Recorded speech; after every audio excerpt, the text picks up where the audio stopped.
How are we? It's been a kind of a busy couple of days for me on my end in my little corner of the world. And sometimes, when we get caught up in a ton of things, just going to click welcome back. So we're all on the same page. Ta-da! Anyway, I was saying that it's been a busy couple of days, and I realized this morning when I saw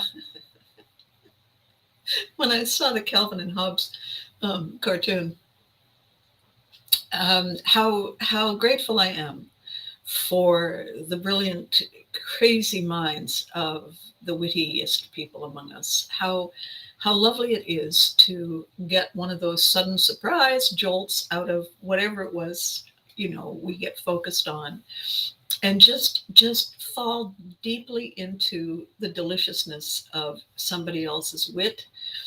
And it just makes me so grateful. And the thing that occurred to me this morning when I saw the cartoon is that on every occasion, I find myself having chosen. I'm not even conscious that I'm making the decision. I'm choosing whether I'm channeling Calvin or Hobbes today, or maybe a little bit of both.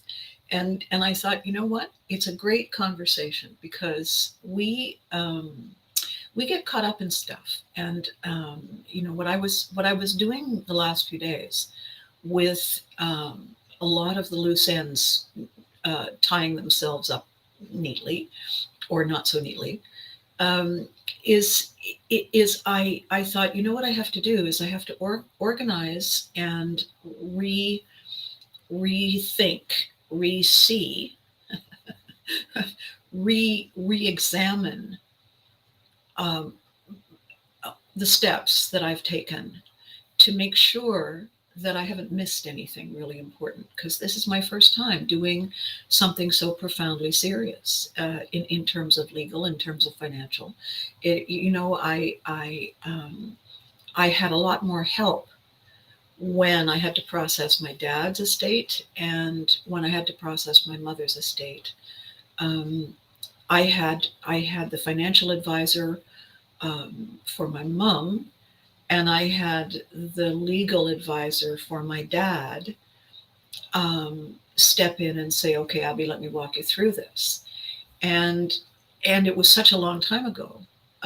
You think in the moment when something is huge happening to you, you think that it's going to stay with you forever. But blessedly, I remember a woman I know who'd had children, she said, you know what the blessing is? We forget what the pain was like. Because if we didn't, everybody would be an only child. And I think blessedly in other ways, we forget, or we set aside, or we deeply bury the details of things that were hard to do, and in some cases painful to do, and in some cases joyful to do. We let them go and live in the back. And so when something comes up again, while we may have a better idea how suited we are to handle something difficult, we don't remember the steps. Good morning, Charles. How are you and Kat doing? And so when I saw Calvin and Hobbes today, I thought, you see, there's a quality of Calvin in his decision to see exactly what could happen in his wagon, going downhill to a jump that he's a teeter-totter jump that he's made for himself. And then on the other side of the equation, there's Hobbes standing there seeing the possibility and saying to himself, I wonder what happens when I jump on the other side of it.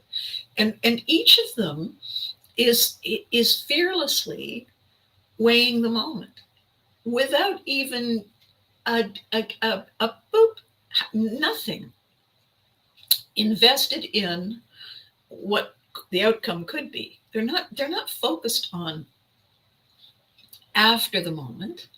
They're focused on the moment. And that I think is what I truly love, is that these are in the moment creatures, and God bless Watterson for creating them to reflect us back to ourselves. because I have so much fun. There are days when I truly feel that Hobbes is my spirit animal, and then sometimes I look at Calvin and I think, I've said that. I have literally said that.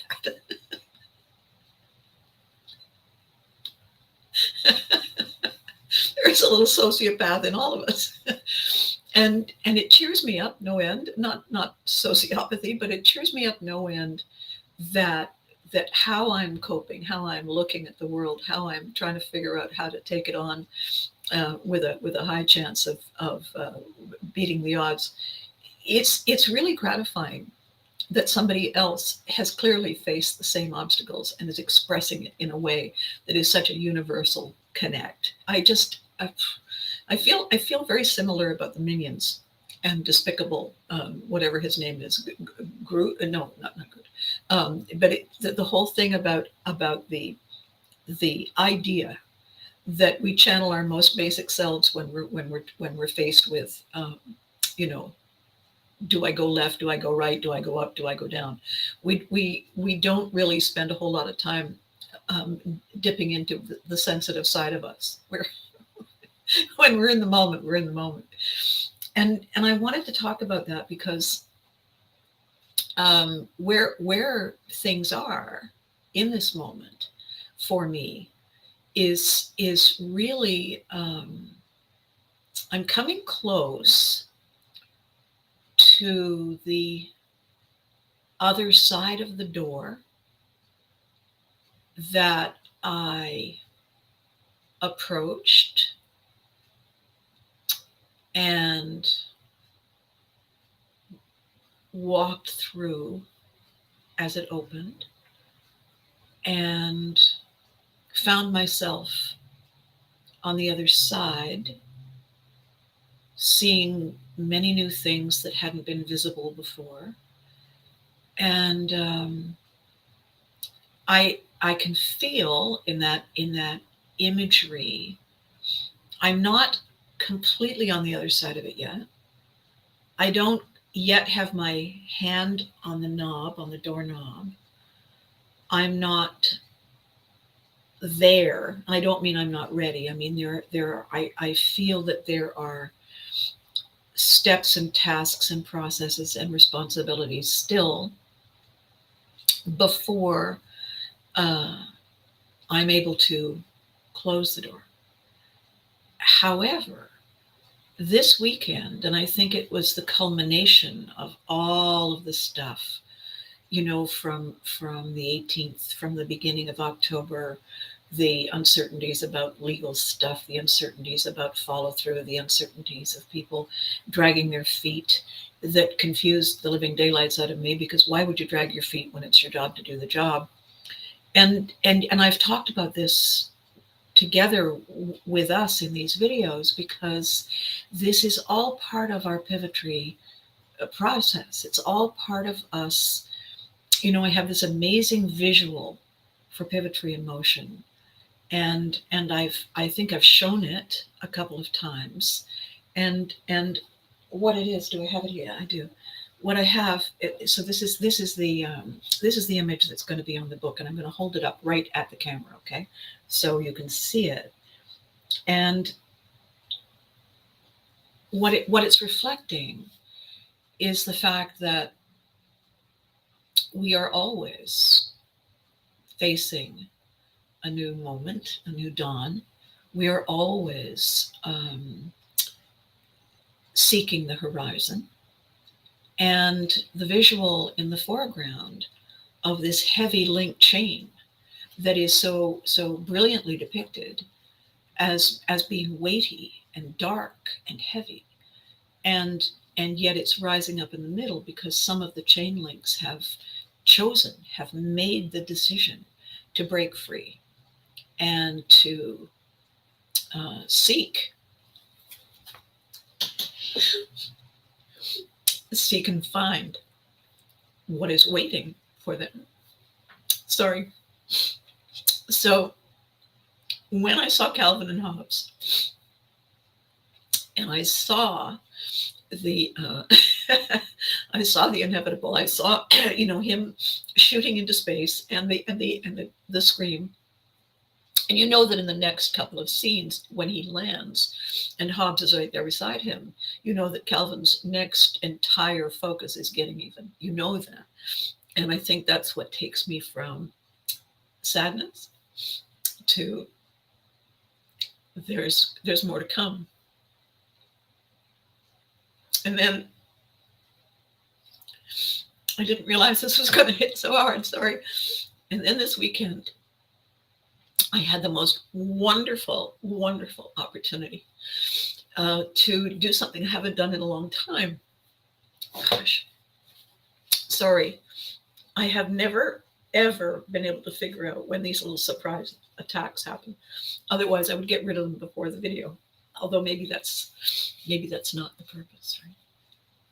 Anyway, I had this wonderful opportunity this weekend to read poems. and it's such a cool thing to do. Give me a second. Because the people who came to be read, it was this fabulous party, fabulous Halloween birthday party, Philip and Randall, and who are lovely, lovely friends of mine, and a whole bunch of their fabulous friends and neighbors and mine. And when I said, thank you, Charles.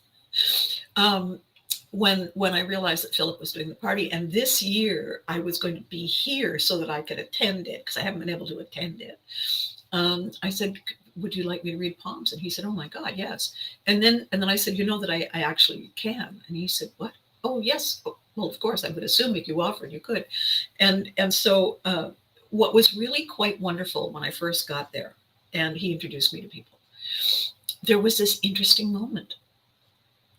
They all said they wanted to have their poems read. One said, you're not going to tell me the bad news, though, are you? And I said, there is no bad news. There's no bad news. The palm reading doesn't tell you the future. The palm reading tells you who you are, and therefore what you're likely to do and be in the future.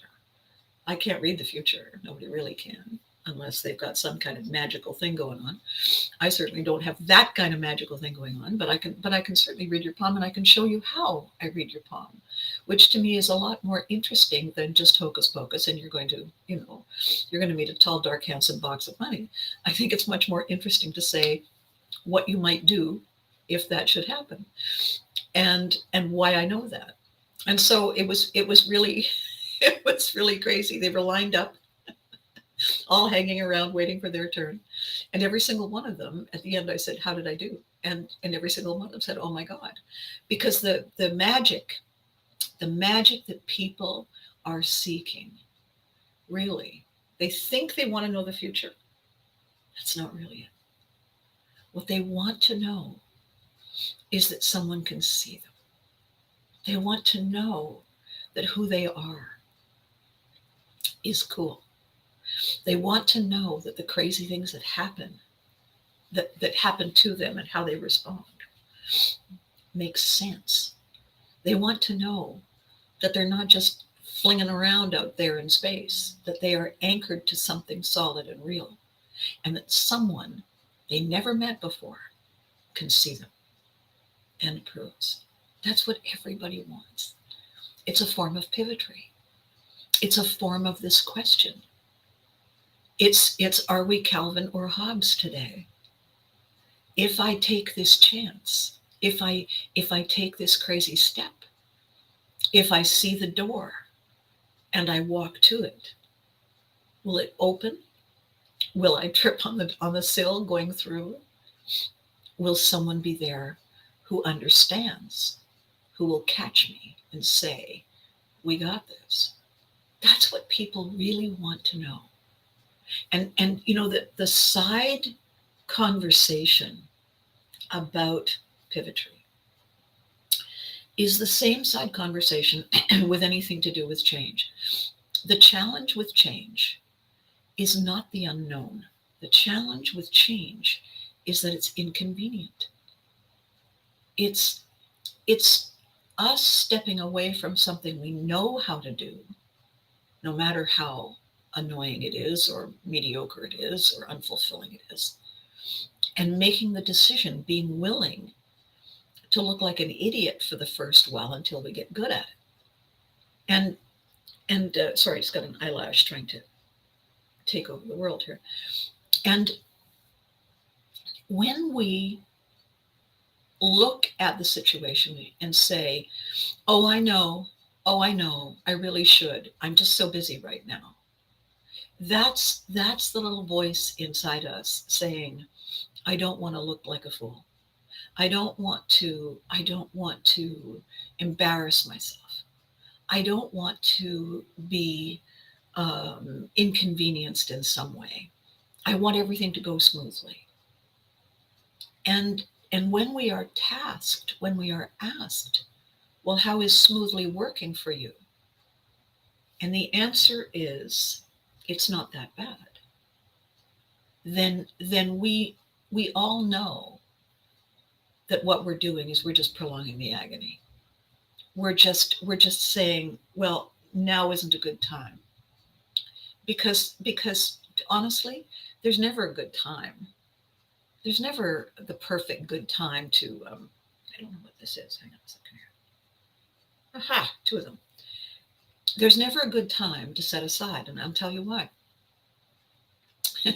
One of the really cool worksheets that I've created for Pivotry that I have used for years and years and years, decades and decades with my now what strategic clients is something called a time scheduler.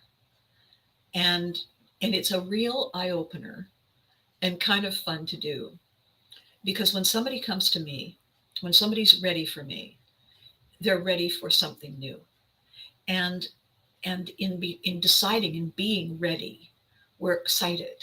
We have this adrenaline rush because we've overcome, it's inconvenient, I don't want to look like a fool, it's not that bad. We've overcome that. We've hit that moment where it's not that bad is suddenly not good enough. And now we're excited. Now we're ready. And my job is to keep people excited by bringing them along a path of discovery, to give them a strategic tool so that they don't lose hope, so they don't get defeated, so they don't feel that there's something wrong with them, that maybe they're just, dumb or something. Nobody's dumb. Everybody's brand new. So this time scheduler thing that I created, and every client has loved it. I've explained to them, and I'm doing it now, that no matter what we do, we always get 24 hours in a day. No matter what we do, we always get 24 hours in a day. Curiously, no matter what we do, we fill them, everyone, every day. We manage to fill every single one of the 24 hours we get every day. It's kind of like water that takes the shape of its container, right? And so when we're going to take on something new, the first thing we have to do is see how much time we are filling with cheese doodles. We're filling with filler. And what happens when we say, oh, I hadn't really noticed that, but you're absolutely right. I do that. Well, but I don't want to give it up because I really like it. You don't have to give it up. You just have to realize how much time you're giving to it, how much time you don't need to give to it. And then you can siphon off that time for the new thing. And so the first step, it's a two-step thing. The first thing is I say, so here's the time scheduler. Here's what I want you to do. It's a bit inconvenient, but it's kind of cool. I want you to go through a day with this thing in your hand or in your pocket or something. And what I want you to do is try to take note of how long your tasks take, your everyday stuff. From the minute you wake up, how long it takes to do all of the cleanup, all of the prep and the reset, and putting on the clothes and facing the front, looking in the mirror and saying, oh gosh, no, and changing that, and getting yourself from that space to the breakfast space, if that's what you do. And from the breakfast space, the commute space, if that's what you do, and how long, not what you do in your work environment doesn't really matter that much in this exercise, but how long you're there, when you take your breaks, how long you give yourself to rest and recharge in those breaks, and then the commute time back home, the efforts that you and the time you need to take to do your errands, the maintenance stuff. You have to put fuel in the vehicle or plug the vehicle in, and you need food, and you need to pick up the dry cleaning, and you need, like, just errands. And then you get home and you realize that somebody didn't mow the lawn. Oh wait, that's you. And so there are all these invisible things that take up a day. There's the call from your relative who demands more of you, or a friend who is in sudden need, and you have to reprioritize everything to fit them in. And then there's all these other tribes we belong to. The neighbor tribe, and the friend tribe, and the happy hour tribe, and the camera club tribe, and the let's go on a vacation tribe. All these different series, these little spheres, these little ponds that we have chosen to step into. They all take time, and we are glad and happy to give it to them. So we don't focus on how long it takes until we have to make room for something new, for the new thing. And that's what I actually call it. It's at the bottom of the list, the new thing.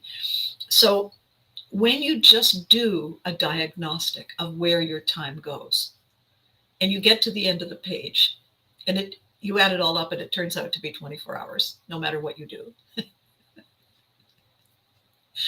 And you say to yourself, well, where am I going to find the time? Because of course there's also sleep. And then just lying, there's also time for just lying face down on the kitchen floor, right? There's time for this. You give it, whether willingly or not. Grieving, these moments. Setting up my day so that I am with you for this very important time, when I'm sharing the ideas that are the threads that we're going to weave together for your pivotry journey. And give you a sense of, this is familiar. Abby and I have discussed this before. I remember watching that video. I can't remember which number it is. I could look it up because she has the title. And I remember how much of an aha that one was. Then when we're looking at the workbooks, and we're reading the book, and we're doing our workshops, and you're jumping on the video calls, the Zoom calls, or you're deciding, what the heck, I'm going to go to one of her tour shows. It feels familiar. It doesn't feel strange. It doesn't feel like I'm the new kid here and I don't know what to do. I wish somebody would tell me where the bathroom is. You're going to know all that stuff. And the reason I want you to know all that stuff is so that we jump right in. It's like when Charles and Kat arrived in Ottawa, when I met them in Brockville, and I got out of my car and there they were. And I said, hey, and we hugged, and then Doug arrived and I surprised the living daylights out of him, and he hugged them.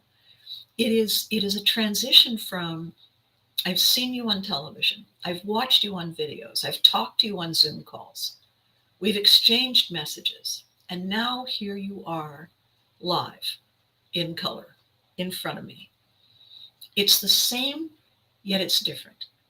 And what helps, even in the pinch me moments, what helps is all the stuff before, all the leading up tos, all the different layers of how we get to know each other, so that the work that we are going to do to help you own your pivotry skills and gifts and powers isn't covered all over with, I'm so embarrassed, I didn't know what it was going to be like to meet her and talk to her.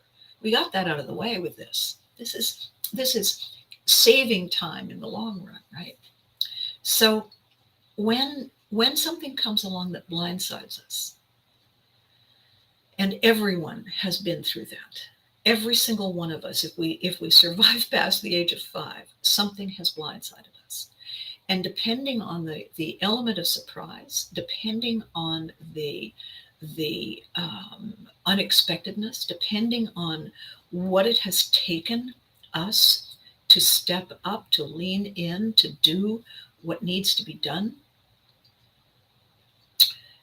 that time that we have spontaneously given to handle this is time we no longer have for all the other things.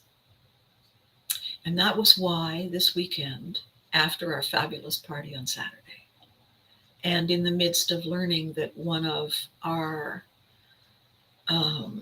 real comic, real comedic, real tragicomic treasures had passed away this weekend.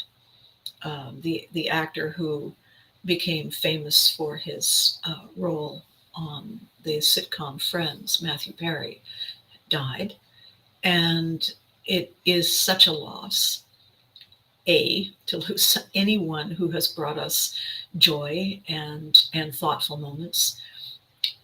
A true tragedy in knowing his story, that he himself had such a struggle to find any kind of joy or peace or happiness all through his life. And you it's like when we lost Robin Williams, you look at the incredible joy they brought to us, and how delicious their crazy take on the world, and how powerful and galvanizing their wit and their spontaneity was, and how sad that they were not able to enjoy it to the extent that we did, and will always now, because they're locked forever in our technology.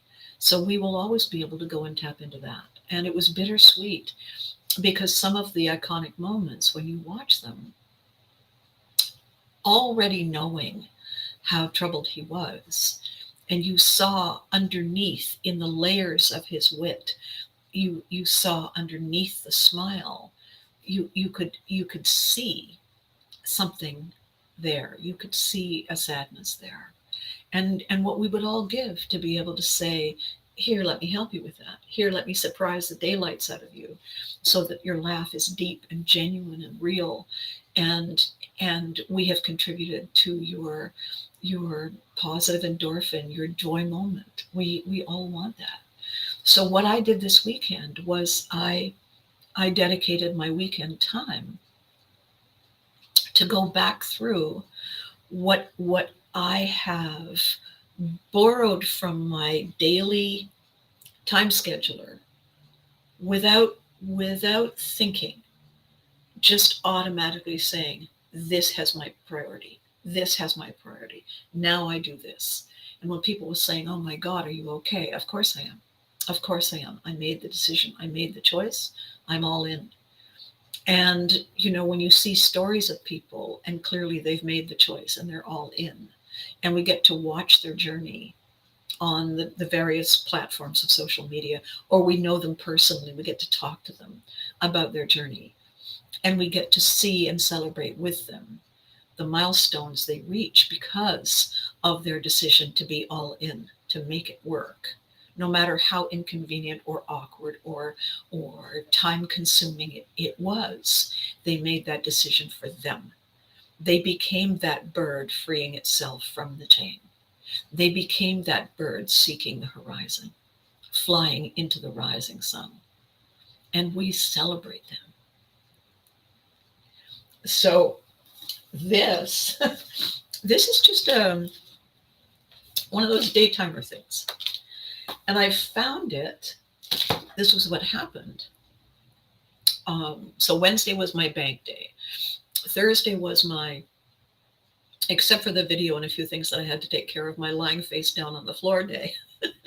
After my 4-hour drive and my 3.5 hours bank day, it was kind of like a fall down and then get back up. Friday was a little off balance, off kilter, but I was gearing up for the wonderful party on Saturday, and Saturday was just amazing. And then Sunday, I found this little book and I saw it and I thought, yeah, I need to do this. I need to go back and I need to see exactly how much time I shifted away from my day to day to make what had to happen happen. And when I did it, it was eye-opening. It took all of Sunday and all of yesterday to go through and look back through the calendars, back through the lists, back through the hours in cars, the hours sitting listening to lawyers and financial advisors and on the phone and sending emails and making really, really hard decisions that I had not really considered I would be making, and not really any time to say, this makes me sad. So Sunday and Monday, walking through it, reading through it, making note of it, and seeing where the sadness had been set aside for another day, I thought, yeah, when this is all done, one of the blessings, and I want to share this with you because it's so important. I have now lost both parents and a spouse, and the time delay in each loss has been significant. And what I revisited on Sunday and yesterday was this very powerful recognition that I want to share with you.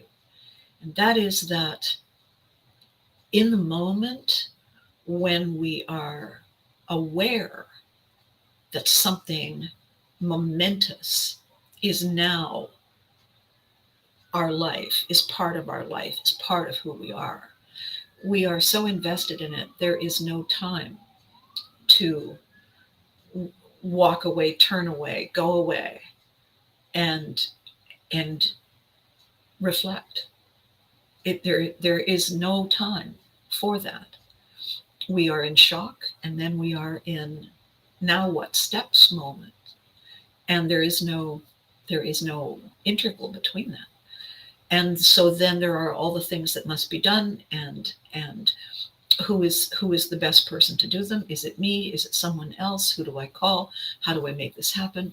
And then when the largeness of it, this is what hit me this weekend, this past week and this weekend. The largeness of it means that I will have time soon to sit down and reflect. And this is the gift part that I'm sharing with you, is that the time has given us the perspective. The time has given us the strength. The time has given us the opportunity to see the full arc, not just this. We get to see in equal size, because as it moves this way, it is horizontal as opposed to looming toward us. We get to see the beginning. We get to remember what led up to our beginning.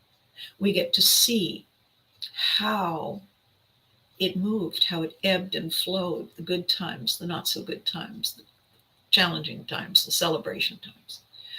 We get to see in perspective, reflecting when things shifted and changed, when different chapters began and ended.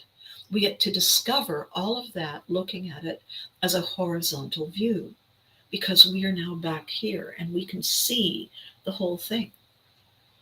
We can celebrate all over again every single moment that was a win. We can feel the pride and the gratitude in every single moment that was a challenge that we met, and the lesson that we took away. We can see all of it. And it gives us um, a kind of a peace, a kind of an understanding that it is a tapestry.